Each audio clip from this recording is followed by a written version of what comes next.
देखे जो सपने पीछा कर, हदों को अपनी खींचा कर, बीती ताही बिसार के नए सपनों की बात तो कर, मंजिल तो मिल ही जाएगी, एक कदम बढ़ा शुरुआत तो कर।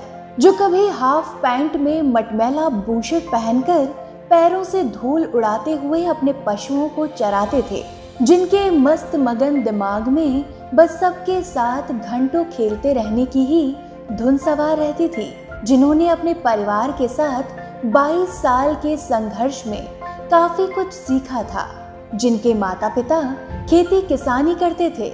अभावों से भरी जिंदगी और मुश्किल वक्त ये सब कुछ था, लेकिन अहम बात ये थी कि सुकीर्ति माधव मिश्रा के माता पिता ने हमेशा उन्हें बड़े सपने देखने के लिए प्रेरित किया, और शायद उनकी कोशिशों का ही परिणाम है कि आज सुकीर्ति माधव मिश्रा उत्तर प्रदेश में एक आईपीएस अधिकारी के रूप में कार्यरत है। दोस्तों, आज हम आपको एक युवा आईपीएस अधिकारी सुकीर्ति माधव मिश्रा की प्रेरणादायक कहानी सुनाने जा रहे हैं, जिन्होंने अभावों के बीच रहकर अपनी जिंदा दिली और जज्बे के दम पर संघर्ष की राह चुनी और सफलता प्राप्त की। बिहार के जमुई जिले के एक छोटे से गांव मलयपुर के निवासी सुकीर्ति का सारा बचपन मौज मस्ती और हुड़दंग करते हुए गांव में बीता। वो समय अभाव से भरा हुआ जरूर था, लेकिन जिंदगी की छोटी छोटी मीठी सुनहरी यादों के पन्नों से भरा हुआ है, जिन्हें आज भी याद करते हुए सुकीर्ति बताते हैं कि कभी पुरानी किताबों के ढेर से कोई पुरानी कहानी की किताब मिल जाती थी तो धूल साफ करके पूरी किताब वो एक बार में पढ़ जाते थे।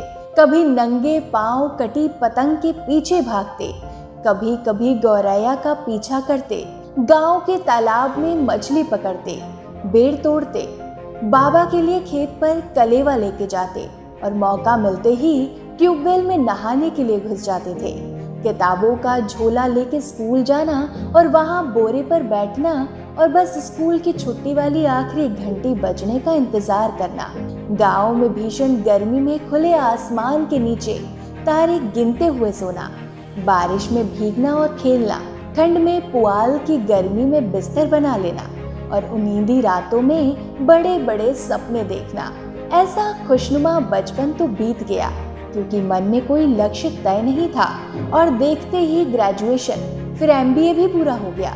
सुकीर्ति बताते हैं कि 2010 में जब उन्होंने एमबीए पूरा किया तो उसके तुरंत बाद ही उनकी कोल इंडिया लिमिटेड में नौकरी लग गई। इसके साथ ही 2010 उनके लिए यादगार इसलिए भी है क्योंकि उसी साल 22 सालों की लंबी कानूनी लड़ाई के बाद उनके पिताजी की नौकरी भी माननीय सुप्रीम कोर्ट के आदेश से बहाल हुई।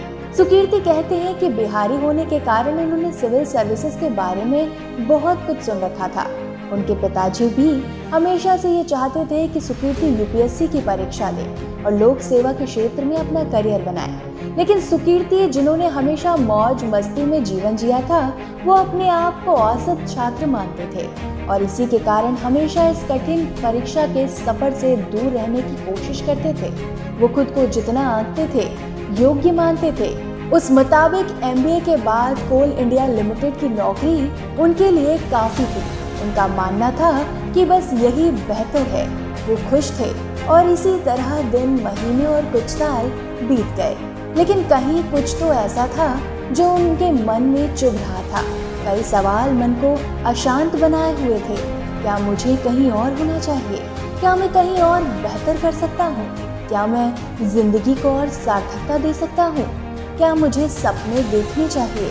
क्या मुझे उन सपनों का पीछा करना चाहिए जो मेरे पिताजी ने मेरे लिए देखे थे? और इन अनगिनत सवालों से घिरा हुआ सुकीर्ति का मन धीरे धीरे आकुल और अधीर होने लगा। लेकिन इसके साथ ही एक बड़ा सवाल भी मन को परेशान किए हुए था। कैसे? यूपीएससी, जिस परीक्षा में सबसे तेज, सबसे प्रतिभाशाली लोग शामिल होते हैं, क्या इस राह का सफर मुझे चुनना चाहिए? माधव अपनी आर्थिक बाध्यताओं की वजह से ना तो नौकरी छोड़ सकते थे और ना ही नौकरी के साथ कोलकाता में किसी कोचिंग में अभ्यास कर सकते थे। इन सभी परिस्थितियों के साथ सुकीर्ति को सदैव बस यही लगता था कि क्या मैं ये कर पाऊंगा? लेकिन क्या पिताजी के सपने को ऐसे ही छोड़ दूं? कम से कम उनके सपने के लिए ही सही एक बार अपनी पूरी ईमानदारी से कोशिश तो करनी ही चाहिए, जिससे कभी ये पछतावा नहीं रहे कि काश एक बार उस लक्ष्य को पाने की कोशिश कर ली होती।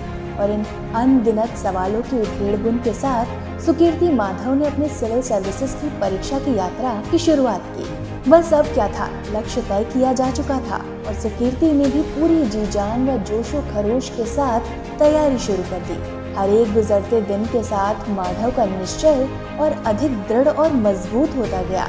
इस सफर में कई परेशानियां आई, लेकिन सुकीर्ति के इरादे पक्के थे और अब उन्होंने सोच लिया था कि लक्ष्य की प्राप्ति करना ही है, चाहे जो हो जाए। मेहनत का फल मिला और पहले प्रयास में उनका चयन IRS में हो गया और फिर अगली कोशिश में वो IPS बने। सुकीर्ति कहते हैं कि अनगिनत दुविधाओं और परेशानियों के बावजूद मैंने एक सपना देखा, खुद पर भरोसा किया और बस मेहनत की, जिसमें घर वालों ने बहुत साथ दिया। उनके आशीर्वाद से ही मेरा ये सफर सफल हुआ। वो कहते हैं, दोस्तों बड़े सपने देखो, खुद पर भरोसा व आत्मविश्वास रखो, मेहनत करो, निश्चित रूप से आप सफल होंगे।